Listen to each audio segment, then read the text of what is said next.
Al-Ghazali. Imam Ghazali adalah seorang akademisi serta ahli tasawuf yang telah melahirkan karya-karya fenomenal. Salah satu karya terkenal dari Imam Ghazali berjudul Ihya Ulumuddin, Kebangkitan Ilmu Pengetahuan Agama. Semasa muda, Al-Ghazali merupakan seorang pemuda yang haus akan ilmu pengetahuan. Ia pandai dalam ilmu tafsir Al-Quran, hadis, ilmu kalam, dan filsafat. Beberapa sejarawan Muslim menganggapnya sebagai seorang mujadid, yakni seorang pembaru iman yang muncul sekali setiap abad untuk memulihkan iman umat Islam. Selain itu, Imam Al-Ghazali adalah sosok yang terkenal sebagai bapak tasawuf modern.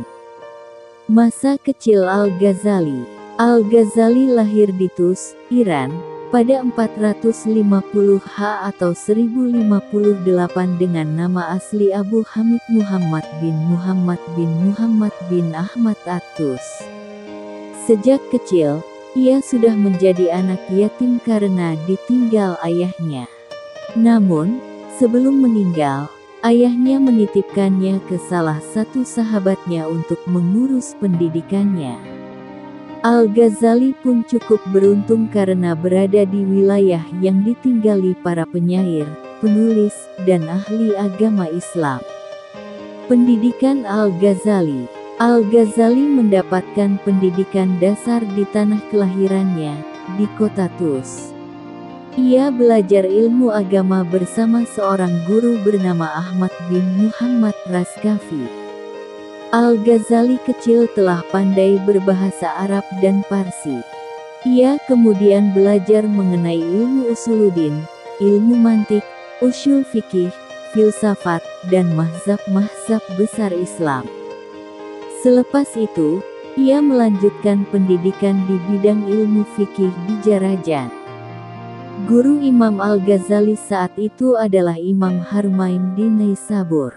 Selain itu, Al-Ghazali juga mengembara ke berbagai wilayah untuk menuntut ilmu, seperti ke Mekah, Madinah, Mesir, dan Yerusalem.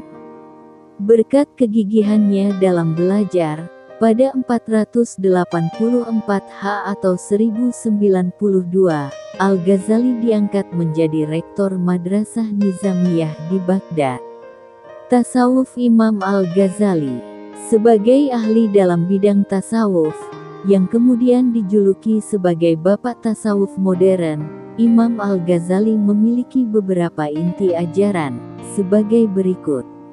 At-Tariq. Imam Al-Ghazali berpendapat bahwa seorang muslim yang ingin mendapatkan jalan tasawuf harus melalui 5 jenjang, yakni taubat, sabar, kefakiran, zuhud, dan tawakal. Makrifat. Setelah 5 tingkatan At-Tariq, Imam Al-Ghazali menganjurkan untuk memahami makrifat atau memahami pengetahuan terkait ketuhanan tanpa keraguan sedikit pun. Imam Al-Ghazali menekankan setiap umat Islam mengetahui pengetahuan tentang Allah SWT tanpa meragukannya. Ia juga berpendapat bahwa untuk mencapai pemahaman terkait Allah SWT, setiap umat Islam harusnya memiliki hati yang bersih atau suci. Tingkatan manusia. Dalam ajaran tasawuf Imam Al-Ghazali, terdapat 3 tingkatan dalam manusia, yakni orang awam, memiliki pemikiran sederhana, kaum pilihan atau golongan khawas, berpikir tajam dan mendalam, dan kaum ahli debat, mampu mempersuasi orang dan mematahkan argumen. Kebahagiaan. Menurut Imam Al-Ghazali, kebahagiaan menjadi tujuan akhir dalam perkenalannya dengan Allah SWT. Dalam konsep tasawuf Imam Al-Ghazali, kebahagiaan itu didapatkan melalui ilmu dan amal. Dengan memahami suatu konsep dan mempraktikkannya, maka manusia akan menemukan kebahagiaan. Akhir hayat Imam Al-Ghazali. Imam Al-Ghazali merupakan seorang yang sangat mencintai ilmu pengetahuan sehingga ia rela meninggalkan kehidupan duniawinya.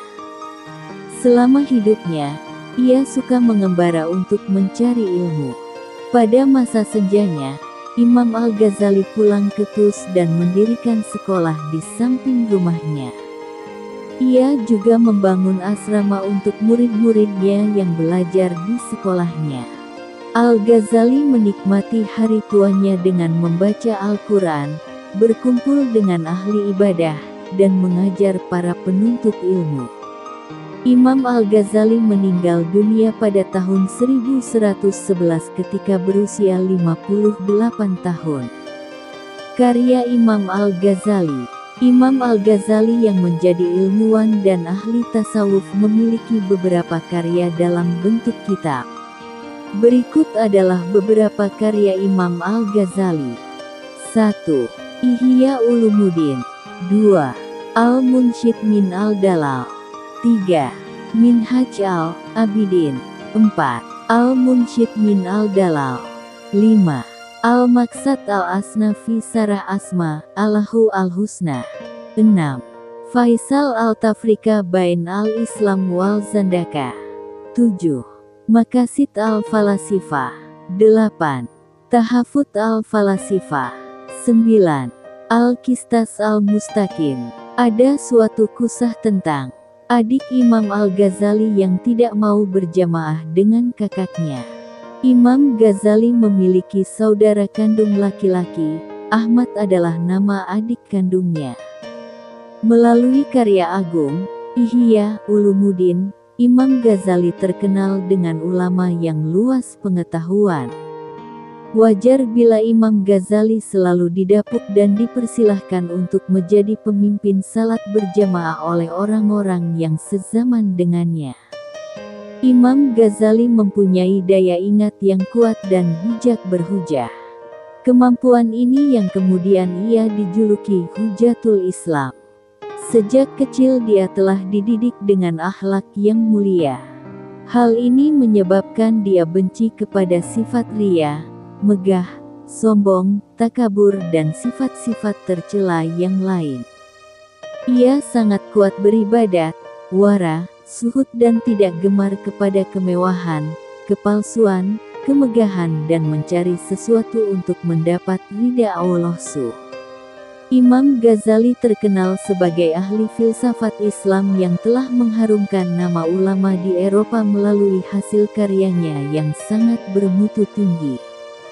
Tidak menyia-nyiakan waktu, Imam Ghazali membagi waktu malamnya 3/3, 1/3 untuk belajar, 1/3 untuk ibadah, dan 1/3 untuk istirahat. Ketika Imam Ghazali pergi guna mencari ilmu, ia juga sering dinomorsatukan untuk menjadi imam salat. Selain luasnya pengetahuan, cara Imam Ghazali bersikap telah membuat sepasang mata yang memandang terpesona. Budi luhurnya juga mengundang perhatian tersendiri meskipun tidak secuil pun tergoda dan terjerat ria melakukan sesuatu karena untuk disanjung manusia.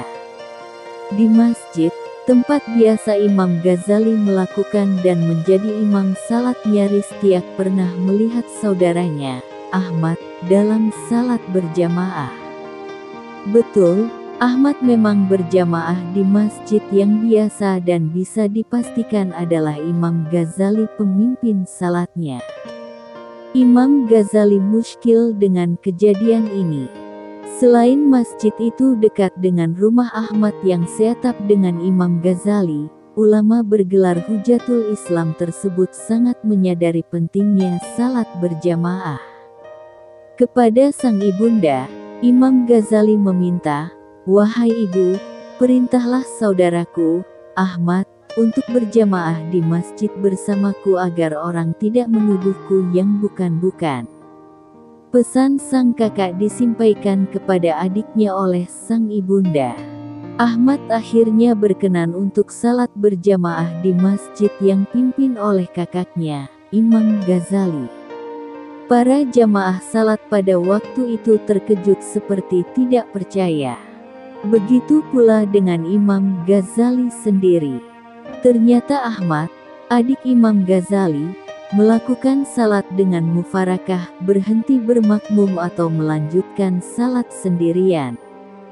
Setelah semua Imam Ghazali dan jamaahnya pun Ahmad yang salat sendirian selesai mengerjakan salat, Imam Ghazali menghampiri adiknya sembari bertanya, "Sebab apa kiranya kau lakukan salat mufarakah wahai Ahmad, adikku? Aku melihat perutmu penuh dengan lumuran darah. Karena itu, aku mufarakah," kata adik yang jadi makmum pada sang kakak yang menjadi imam salat. Dengan segala keluhuran, Imam Ghazali menyadari bahwa, di waktu salat aku memikirkan masalah membingungkan yang kudapati dalam gelarku tadi malam. Pada itu pula, tahulah Imam Ghazali bahwa adiknya, Ahmad, memiliki ilmu pengetahuan yang tak kasat mata dan hanya dimiliki oleh orang-orang yang suci. Imam Ghazali pun meminta pada adiknya untuk diperkenalkan pada orang yang telah mengajarinya.